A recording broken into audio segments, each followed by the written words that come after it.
Hey everyone, so this is a call, and what I'm going to tell you about in this video I consider highly important.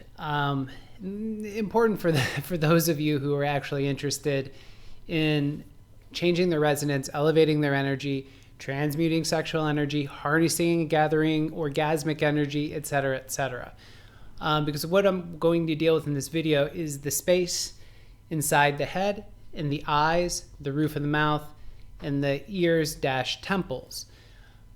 These areas are important because, I created a whole sexual energy cultivation program called the Sovereign Tantric that linked down below the video.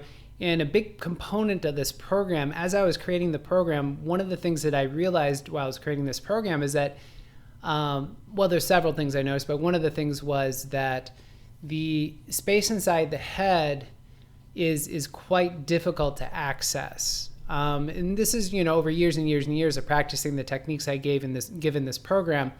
And so when I also started doing the coaching with individuals one-on-one, I also realized that a lot of people have a very difficult time rolling their eyes. And so there could be a number of reasons why rolling one's eyes is quite difficult. Oftentimes what I would experience when I would try to roll my eyes is that I'd feel kind of a muscular restriction, almost like the muscles around the eyes were too tight. I couldn't roll them, or I would try to roll the eyes up and I'd feel a restriction along the roof of the mouth almost. And I know the eyes don't seem like they're related to the roof of the mouth, but they are. Everything really connects to the sinus inside the head, right? So the overall sinus and how all the sinuses are essentially connected. So a couple of things that I also realized as I started to work on techniques and practices for this program, I was like, I need to work on techniques and practices that help open up the insides of my own sinuses. And one of those things that I did was, as I was doing the eye rolling and relaxing the points along the roof of the mouth, those techniques, they brought me to a place of, I don't get sinus infections anymore. I don't speak quite as nasally as I used to. Here's the most important thing though, is I'm perceiving far more inner light than I once did. I'm having way more access to colors and visions and things of that nature. Now, is that stuff important? It depends on what your desires are. For me, they are important because visions and that sort of thing, the woo-woo was one of the main reasons I actually got into spiritual practices. Well, I'll call them psychophysical spiritual practices like yoga, etc. This is one of the reasons I got into it in the first place. So let me go ahead and I'm going to walk you through a progression. The progression, I'm not going to demonstrate all these particularly well, but you'll get the point with all these exercises. There's a lot of different things, and these are simply the things that I did. These are the things that I did in order to help open up space inside the head. And something else that's really interesting about the space inside the head is this is where all the glands sit, the pineal gland, the pituitary, and the hypothalamus, and all this kind of thing. So I also found that during this process of working with the spaces inside the head that a couple things manifested. One was the glands seemed like they reset, right, in some ways. Like I alluded to before, I was having a greater perception of light and that sort of thing. Well, which basically alludes to the fact that my pineal gland, maybe it started decalcifying. Maybe the pineal gland starts functioning better. I don't know. I don't want to speculate as to what is happening because I don't know precisely. I didn't do any scientific tests to figure it out. One other thing that I also noticed was when I apply certain techniques at the moment of orgasm, when I choose to have orgasm or ejaculation or whatever you want to call it, what ended up happening is that the energy in the past, before this space was clear and open, what I would experience was the energy would shunt up to a certain point and then it felt like it dissipated. Now the energy shunts up and, I apply the technique at the moment of orgasm and this energy shoots up inside of me and I can actually feel it go all the way up inside the head now, which is really different. And it also leads to some very interesting experiences. So the first thing I learned to do was I had some neck pain. I had some very, very intense neck pain. So I found a person on YouTube and she had some practices on, and they were quite good. And what they dealt with was the vagus nerve, and I don't like to use this term, but trauma release. And I know trauma is a real thing, but good Lord, I'm so sick of the word trauma. People seem to anchor into it, and it's a big part of our victim culture that I personally believe that every individual needs to transcend. So I don't want to use that term over and over again. But nonetheless, I had some quote unquote trauma and that was very integrated with my vagus nerve, and it was manifesting in my neck and also in my eyes. Again, the restriction on movement. So my neck was tight, my eyes were tight. And it's all, once again, related because within the neck you have what? Space. And that space is then connected to the sinus, right? So the throat is connected to the sinus. It's all integrated. So the first exercise I learned was, for instance, I'm going to grab my left hand and I'm going to place it at my rib cage. And then my right hand comes up and I'm going to hold the side of the head. So I create a bend and I pull. And now what I'm doing, I'm rolling my eyes and I'm looking up towards the ceiling. So then you breathe long, deep breaths, or you do some breath of fire, whatever you got to do. But you breathe with your eyes looking up at the ceiling. Again, you breathe for about 30 seconds, nice long, deep breaths. And then you switch side. Once again, now my right hand goes to the left rib cage. I create a pull. And same thing. Once again, now I'm looking up at the ceiling. So it's just, what you're doing is you're relieving stress or pressure off the eyes themselves. You're stretching the neck. And again, you want to make sure that the breaths are deep because there's an opportunity here. So as you're breathing deep, you want to follow the stream of the air as it enters up inside the sinus. As that air reaches up inside the sinus, you can relax any sort of tensions you feel. And I'm going to get to that in a moment when I cover the roof of the mouth. This is one of the ways you can relax the sinuses is by relaxing the points along the roof of the mouth. So second exercise I did that was really successful for me was after I would do like yoga and I'm getting ready to go into deep relaxation. But again, you can do this before you go to bed at night or whatever works. Interlace the fingers, place them at the neck. And again, you're lying down, right? So keep in mind that you're lying down here. And what you want to do is when you're lying down, I should also mention on the previous exercise, standing tends to work better. All right, so you want to do that standing in all likelihood, or if you're seated in rock pose, which means you're up on your heels, either way, you want to be able to get a good bend. Okay, so now this exercise, you're lying down, again, fingers interlaced at the neck. And then what you do is you go ahead and you rotate your head and you roll the eyes, once again, looking up at the ceiling in nice, long, deep breaths. So again, it's, and again, you want to do this for 30 seconds on each side. Again, rolling the head, you're lying down and you roll the eyes and look up at the ceiling in, again, 30 seconds. All right, so those two exercises really helped me a lot with the neck. And I was also relaxing my jaw during this, the roof of the mouth, sinuses. But what I found is that it helped steady my eyes and it also helped stretch some of the musculature around the eyes. So it was really good for me to do this. Third thing I do, well, there's two more things that I also do for the eyes, is I also do, after I would do those sorts of exercises, then what I would do is I would sit and I would allow my eyes to wander. So how I suggest you do this is you get a candle. So you get a candle. Doing this at night works a little bit better. You can do it in the day, it doesn't really matter. But you get a candle, you light a candle, you shut off all the fans in the room. Make sure there's not a whole lot of air blowing around the room because it's going to make the flame flicker. So you set up a candle, you light it.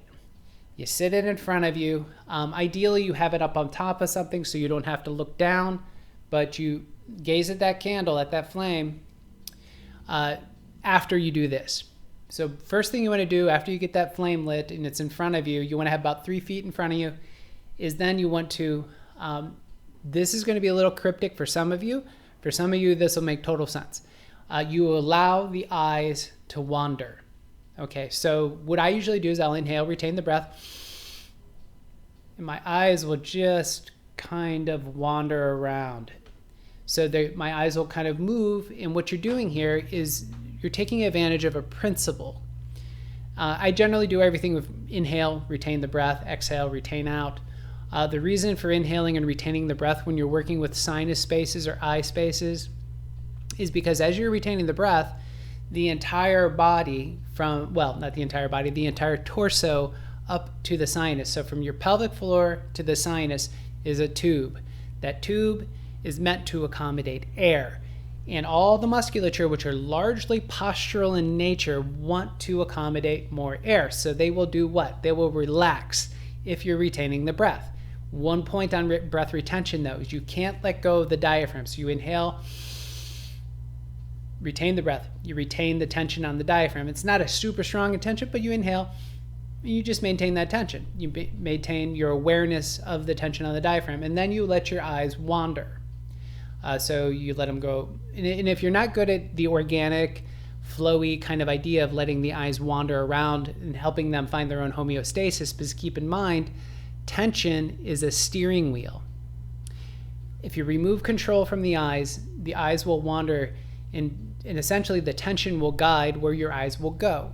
And oftentimes what your eyes need is not a stretch. They need to be moved through a full range of motion in order to release the tension.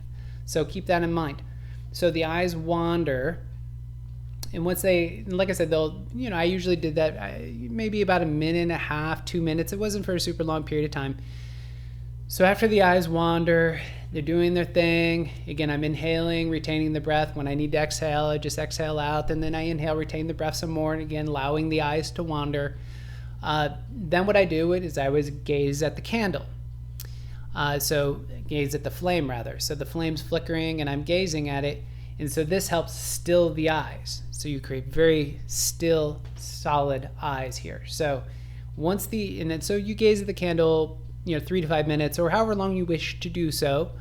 Once you've gazed at this candle, you're going to notice that for me, what I notice is that I don't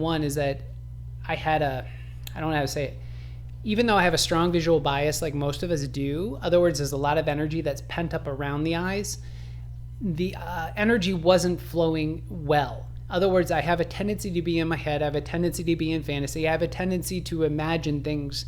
I'm a Pisces, so I have a tendency to use the inner vision or the inner imagination.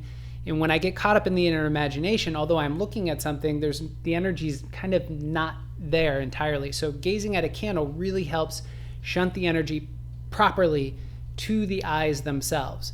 So then when you close your eyes, you can disengage the energy more completely. Hopefully that makes sense. The idea here is tension and release, or perfect concentration and then perfect surrender. Hopefully that makes sense. So after you've done the gazing, then what you do is you close your eyes. Now, when you close the eyes, you can start to venture now to an interesting space, which is on the roof of the mouth. So you move your awareness along the roof of the mouth. Now, there's 3 very important points on the roof of the mouth. You have the point that's to the front of the roof of the mouth, behind the upper 2 front teeth. Behind these upper 2 front teeth is quote unquote the air point. Again, this is the roof of the mouth along the gum line, right behind the upper two front teeth. This point, you can relax it, right? So you relax that point. Then you move your awareness back towards the center of the roof of the mouth. And this is approximately where you feel a separation between the hard palate to the front and the sort of softer tissues to the back of the roof of the mouth, right? So you have a hard palate and a soft palate. So the hard palate, you can go ahead, once again, the middle of the roof of the mouth is quote unquote the fire point.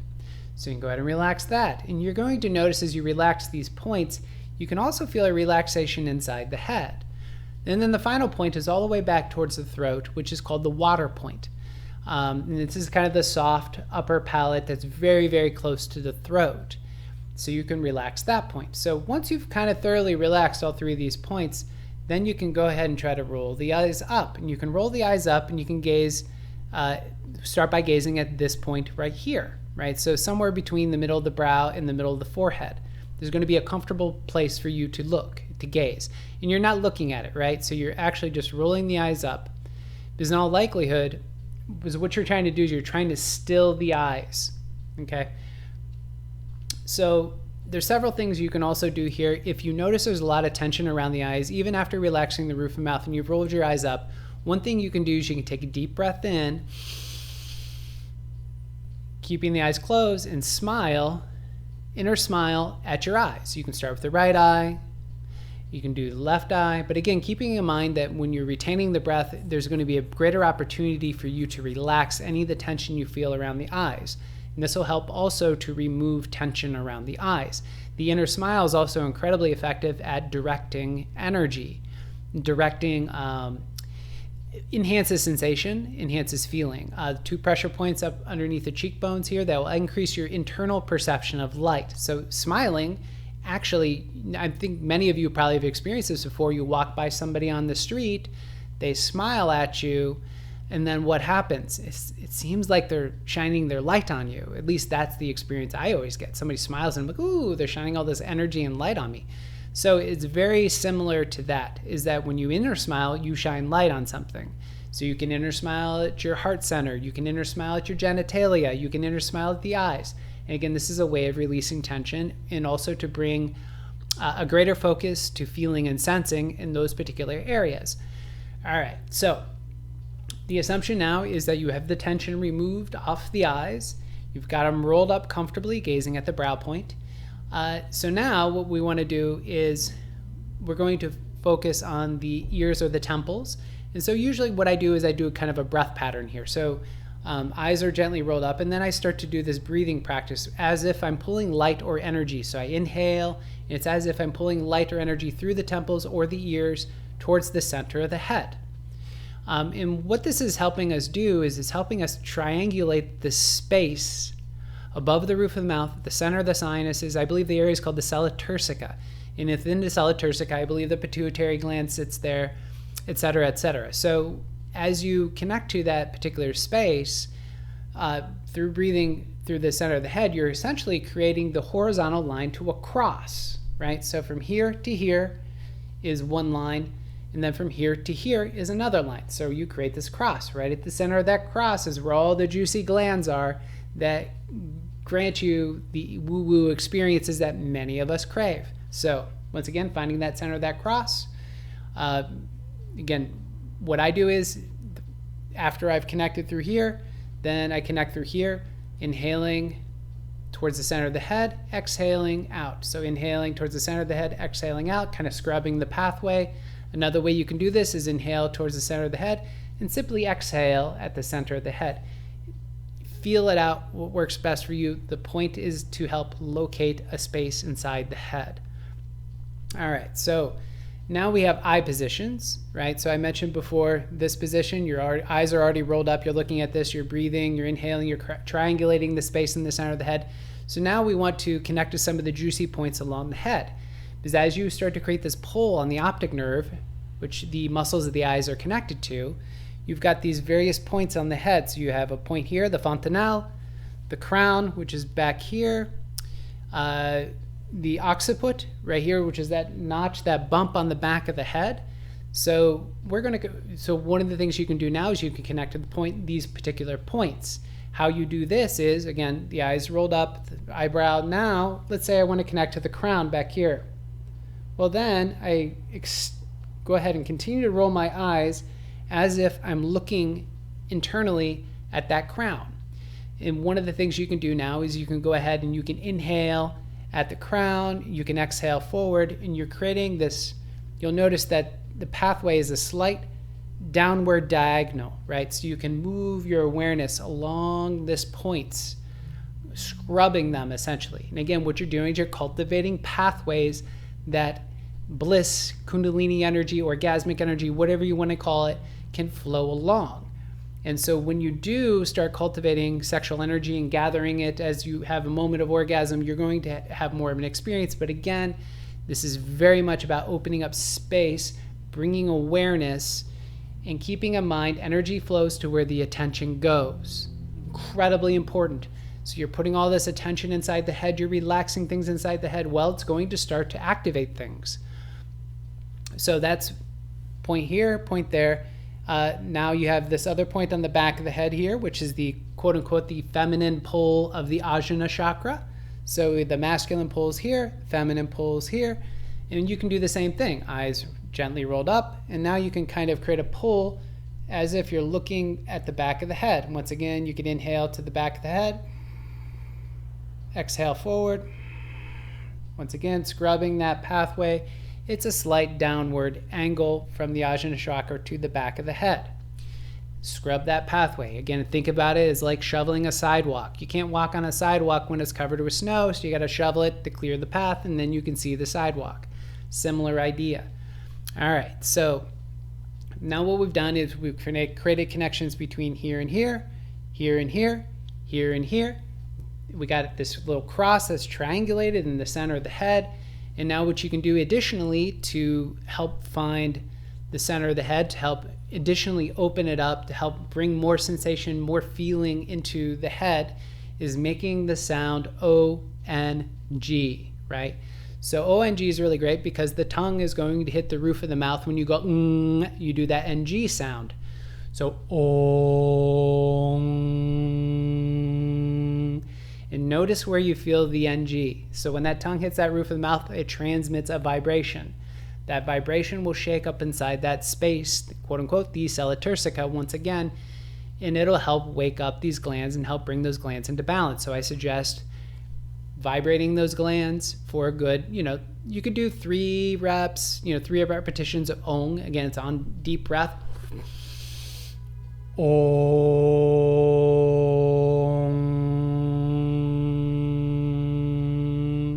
Vibrating up inside the head, right? So that's kind of the last thing you want to do. And once you have that space, you're vibrated inside that space, you just simply rest there. You meditate in that space. You may notice energy start to rise up, all sorts of heat, vibrations, feelings, all sorts of energy manifestations. Let's see if I think there's anything else I want to kind of mention about this progression. No. So I think I covered all the points. This is a rather long video, and I do apologize for it not being more structured. However, there's a lot of practices here, and none of these, they don't all need to be done. I'm simply suggesting, like for instance, the beginning stretches. Those stretches can be done, whenever. And it doesn't have to be to open up the sinuses. It could be because you feel you have tension on your vagus nerve, you have tension on your neck, whatever it is. They're very effective practices. So with all that said, thank you for watching.